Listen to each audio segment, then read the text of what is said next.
भारत में संत मिलन सुलभ है, क्योंकि कोई गांव ऐसा नहीं है, कोई नगर ऐसा नहीं, कोई शहर ऐसा नहीं जहां 5-25 संत नहीं होंगे। संत वाणी भी सुलभ है, संतों के वचन मिलते ही रहते हैं।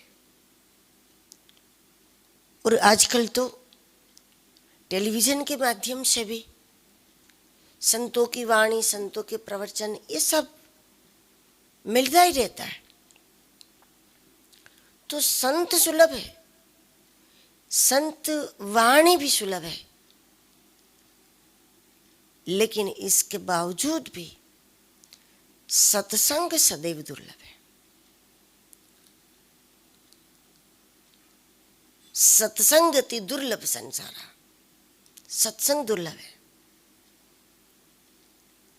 सत्संग है, उसमें हमारी रुचि का होना। संतों के प्रवचन भी मिल जाए, लेकिन हम सुन भी ले चलो, लेकिन कितना हम रुचि पूर्वक सुनते हैं, उसमें हमारा अनुराग होना,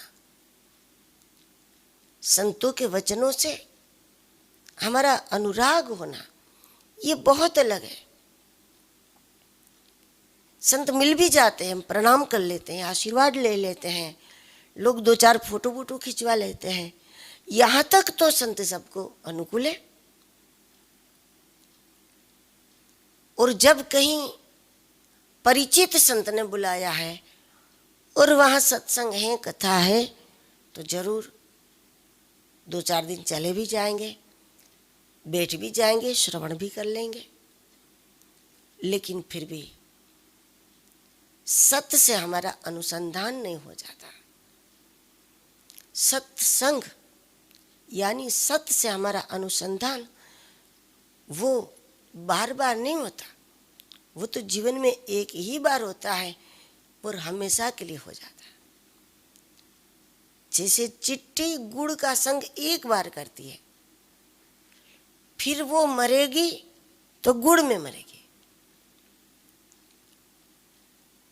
मिठाई के मिलने के बाद चिट्ठी को मिठाई का संग बार बार नहीं होता,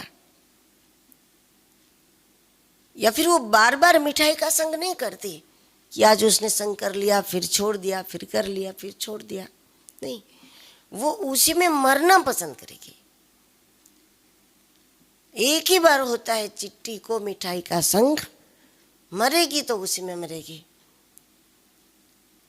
उस बीच में उसको मिठाई कड़वी लगने वाली नहीं है। तो इस प्रकार जब सत्य का संग हो जाता है, जीवात्मा की सुरती जब उस परमात्मा से जुड़ जाती है, तो फिर वो कभी उसको कड़वा नहीं लगता, भजन उसको कभी कड़वा नहीं लगता, भगवान का सानिध्य उसको कभी कड़वा नहीं लगता। वो उसी में जीना चाहते हैं, वो उसी में मरना चाहेंगे। वो एक ही बार होता है, हमेशा के लिए होता है।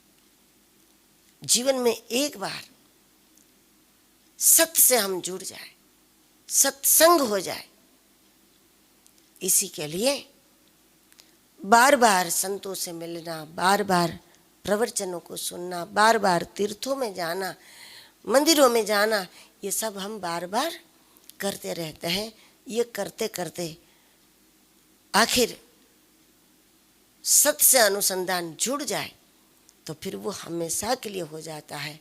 इसलिए संत मिल जाए या हम उनको सुन ले, इतना पर्याप्त नहीं है, लेकिन उसके महत्व को समझते हुए हम उनके सानिध्य में रहें और उनके एक एक सूत्र का जो मूल्य है उसको समझते, उसकी महिमा को समझते हुए हम उनके सूत्रों को जीवन में ग्रहण करें।